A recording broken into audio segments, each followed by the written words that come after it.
perseteruan antara Ria Puspita dengan Ferry Irwandi ya. Jadi sebagaimana kita tahu Ria Puspita ini adalah mantan dukun santet yang sudah bertobat ya. Dia merasa terganggu dengan pernyataan dari Ferry Irwandi ini ya.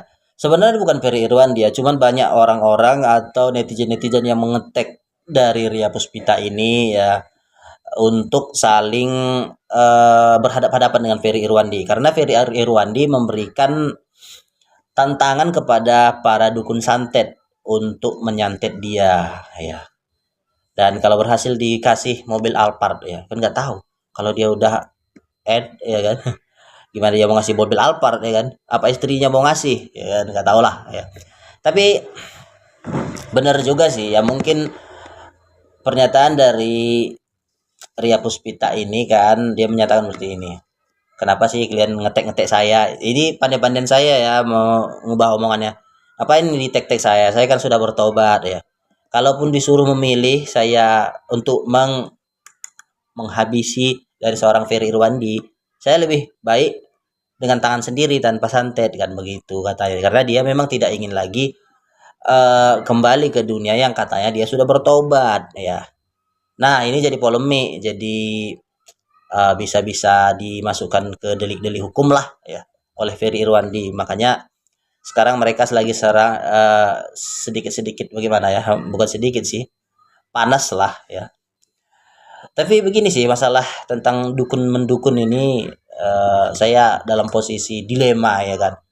Di lain sisi saya mendukung orang-orang untuk mencerdaskan kehidupan bangsa dari tahayul-tahayul yang masih membelenggu negara ini ya, terutama masyarakat-masyarakat ke bawah ya, bukan menengah ke bawah ya. Nah, cuman nih bocil-bocil bang. Cuman nih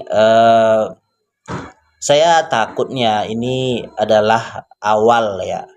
Karena banyak sekali orang-orang yang berpandangan dengan berpandangan ateis atau orang-orang yang percaya agama itu mengutip omongan-omongan seperti dari Ferry Irwandi ini ya. Ya mungkin awalnya dukun santet ya. Kedepannya ya mungkin yang paling akhir ya ketuhanan itu yang diganggu gugat ya, dan itu kita sebagai orang-orang yang beragama tentu kita mengkhawatirkan hal tersebut ya. Tapi memang susah sih ya memberikan penjelasan tentang masalah hal-hal gaib seperti ini ya, kecuali orang yang bersangkutan merasakan. Dan saya tidak ingin memberikan pernyataan yang pandai-pandaian ya, tapi bagi saya ya, karena saya memiliki bukan pengalaman ya, hal yang pernah dilihat di bumi ini ya, misalnya orang yang sakit ya, ini nggak usah jauh kemana-mana dulu lah. Ada orang yang sakit perutnya membesar ya kan. Jadi sebenarnya udah cerita dari turun temurun dari nenek moyang bahwa ini adalah salah satu ilmu sihir atau busung ya, kalau di sini namanya busung.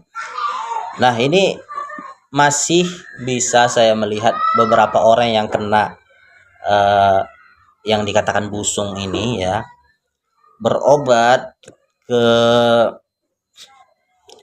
rumah sakit yang sudah berstandar internasional ya, ke luar negeri, ke Singapura ya, tapi tidak ada hasil ya,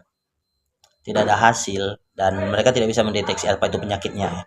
Nah, cuman itu sudah ada secara turun temurun yang dinamai dengan busung. Tapi ya memang orang yang terkena penyakit ini pun enggak seperti kita mencari kacang goreng di pasaran ya, gampang enggak ya.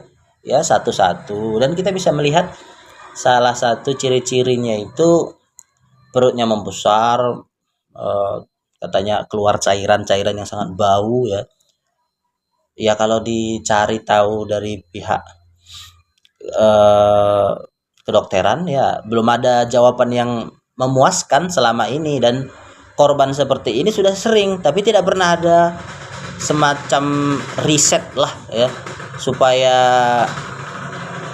ini bisa diklaim sebagai penyakit medis atau non medis ya.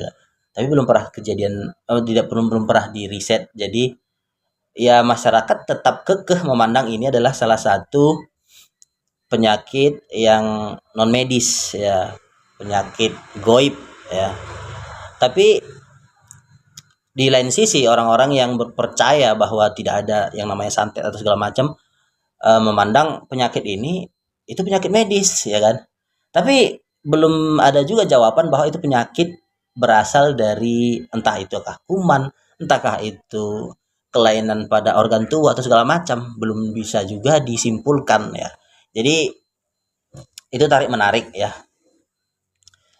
Bagi saya setuju ya orang-orang untuk dicerdaskan untuk masalah-masalah hal ini ya. Tapi kita, menurut saya ada batasannya ya, ada batasannya, jangan sampai masuk ke akidah ya sebagai umat muslim ya, jangan sampai mengganggu akidah kita sebagai umat muslim ya, karena kalau dipukul rata nanti awal-awalnya memang rukun santet, masuk ke hal-hal yang gaib, masuk Tuhan, Tuhan itu hal-hal yang gaib. Lah kalau orang bisa membantahnya, ada satu orang mengatakan, tolong dong Tuhan kalian suruh saya untuk diajab katanya. Kalau saya selama seminggu ini saya tidak diajab, maka Tuhan tidak ada. Coba kalau ada orang berani ngomong seperti itu ya. Dan saya yakin bisa jadi ada berani. Dan Tuhan tidak se sependek itu ya, mau